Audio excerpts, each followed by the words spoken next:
रेणु मिश्रा पौराणिक कथा YouTube channel में आप सभी श्रद्धालुओं का हार्दिक अभिनंदन है। कहानी मेरा जो रहता है वह बहुत ही ज्ञानवर्धक रहता है, लेकिन बात है कि सच बात जो है सो आदमी को कड़वी लगता है, लेकिन यह जो कहानी है सो जीवन की सच्चाई है।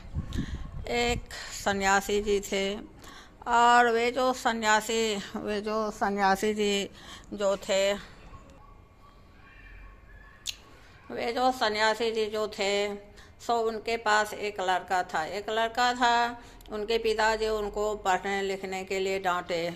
बच्चा जब छोटा रहता है तो उनको जो माँ बाप है सो पढ़ाई लिखाई के लिए या अच्छी राह दिखाने के लिए डांट डपट करते हैं, मारपीट करते हैं। तो उस लड़के के पिताजी उस लड़का को डांटे। वह लड़का घर से भाग करके सन्यासी जी के शरण में गया और सन्यासी जी को बोला कि सन्यासी जी, मैं आपके पास रहूँगा। सन्यासी जी का सेवा करने लगा। सन्यासी जी भी उस लड़का से बहुत ही खुश रहने लगे और सोचे कि यह बहुत ही अच्छा लड़का है। 3 साल जब बीत गया तो उस लड़का के घर से, पहले तो फ़ोन नहीं था, पहले के ज़माना में टेलीग्राम था या चिट्ठी था, तो जैसे भी उसको घर से, उस लड़का को घर से खबर आया कि घर में अर्जेंट है सो जल्दी से आने के लिए। तब वह लड़का जो था सो जैसे ही देखा कि वह लड़का बोला कि सन्यासी जी, मैं अपना घर जा रहा हूँ और 5-6 रोज़ में लौट जाऊँगा। लेकिन जब वह लड़का गया तो उसका जो था सो सगाई हो गया। सगाई के 5-6 रोज़ के बाद आया तो वह सन्यासी जी को प्रणाम किया। तो सन्यासी जी बोले कि इतना देर तुम कैसे लगा दिया? तो वह लड़का बोला कि मेरा सगाई हो गया है। तब सन्यासी जी बोले कि अब तुम मेरा नहीं रहा। तब वह लड़का चुप हो गया, कुछ नहीं बोला। कुछ दिन के बाद उस लड़का का शादी हुआ। तब वह लड़का अपने पत्नी को लेकर के सन्यासी जी से आशीर्वाद लेने के लिए अपने पत्नी को लाया। तब सन्यासी जी बोले कि अब तुम अपने माँ बाप का नहीं रहा। उसके कुछ दिन के बाद उस लड़का को एक लड़का हुआ। तो वह लड़का जो था अपने लड़का को लेकर के सन्यासी जी के पास आया आशीर्वाद लेने के लिए। तब सन्यासी जी बोले कि अब तुम अपने आप का नहीं रहा।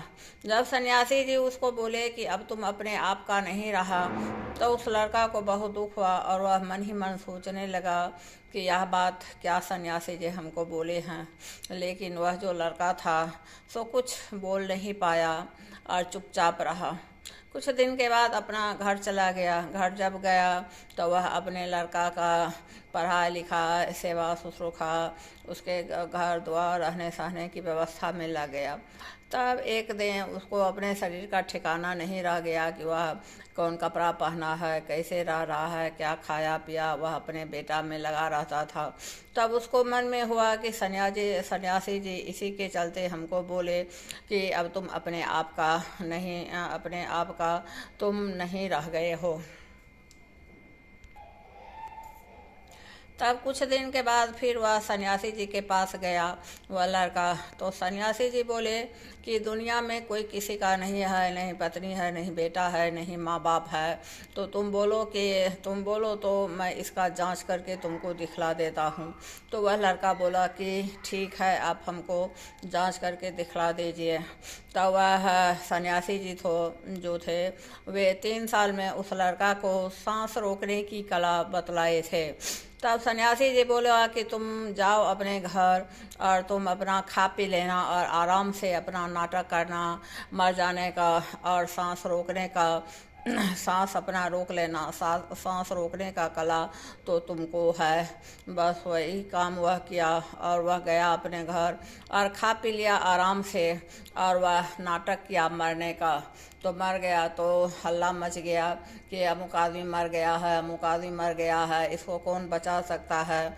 तब उसके माँ और उसकी पत्नी बोली कि हमारे एक ठो सन्यासी जी हैं, वे बहुत अच्छे आदमी हैं, वे ही इनको बचा सकते हैं। तब सन्यासी जी को बुलाया गया। सन्यासी जी को तो सारी जानकारी थी। सन्यासी जी कमंडल में दूध लेकर आए और बोले कि मैं इसको जिला दूंगा, लेकिन एक आदमी को इसके चलते मरना पड़ेगा। यह दूध जो पी लेगा और अपना प्राण जो दे देगा, तब यह लड़का जो है सो उठ करके बैठ जाएगा। तो सबसे पहले पत्नी को बोला गया कि पत्नी अपना दूध पी लेगी और मर जाएगी, और उसका पति जो है सो उठ करके खड़ा हो जाएगा। पत्नी अपना तैयार हो गई दूध पीने के लिए और मरने के लिए तैयार हो गई और बोली कि मैं मर जाऊंगी। लेकिन पत्नी के जो माता पिता थे वे अपने बेटी को सांत्वना देने के लिए और दामाद को देखने के लिए आए थे। पत्नी के माँ बाप बोले कि नहीं, मेरी बेटी नहीं मरेगी सन्यासी जी, मेरी बेटी मर जाएगी तो मेरा नाती नतनी जो है तो उसको कौन देखेगा, यह अनाथ हो जाएगा, और मेरे दामाद जी तो मर ही गए हैं तो मेरे नाती नतनी का क्या हाल होगा। तो वह रुक गई।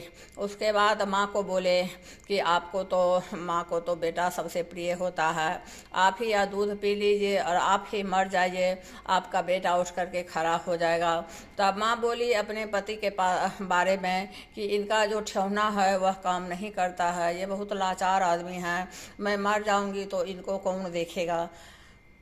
पंडित जी बोले कि सन्यासी जी बोले कि यही लाचार आप नहीं मरिएगा तो यही लाचार आदमी है, इनका तो शरीर भी लाचार है, तो यही मर जाएंगे। तब वे बूढ़े बोले, लड़का के पिताजी बोले कि मैं अगर मर जाऊंगा तो मेरी पत्नी को कौन देखेगा, आजकल के ज़माना में कौन बेटा पुतों सास ससुर को देखता है, यह अनाथ हो जाएगी। उसके बाद बेटा जो था, उस लड़का का अपना बेटा जो था उसको बोला गया, तो बेटा तो नाबालिग था। तो उसका नाना नानी बोला कि नहीं, मेरा नाती कैसे मर जाएगा, दामाद तो मेरा चले ही गए, अब मेरा नाती भी चला जाएगा तो मैं किसके सहारे जीऊँगी। एवं प्रकार से कोई तब सन्यासी जी बोले कि मैं ही मरता हूँ, और सन्यासी जो दूध पी लिए और अपना मरने का नाटक कर लिए सांस रोक करके, और वह लड़का जो है सो राम राम करके उठ के खड़ा हो गया। और तब सन्यासी जी उस लड़का को बोले कि देखा, तुम्हारा कोई नहीं हुआ, नहीं पत्नी हुई, नहीं माँ बाप हुआ, नहीं बेटा हुआ, जिसके लिए तुम मरता है, पूरा ज़िंदगी तुम बिता चुके हो, उसमें से कोई तुम्हारा नहीं हुआ। यह दुनिया जो है सो झूठा है, कोई किसी का नहीं है, और यही करवा सत्य है कि दुनिया में कोई किसी का नहीं है, सब अपने स्वार्थ के पीछे अंधा है।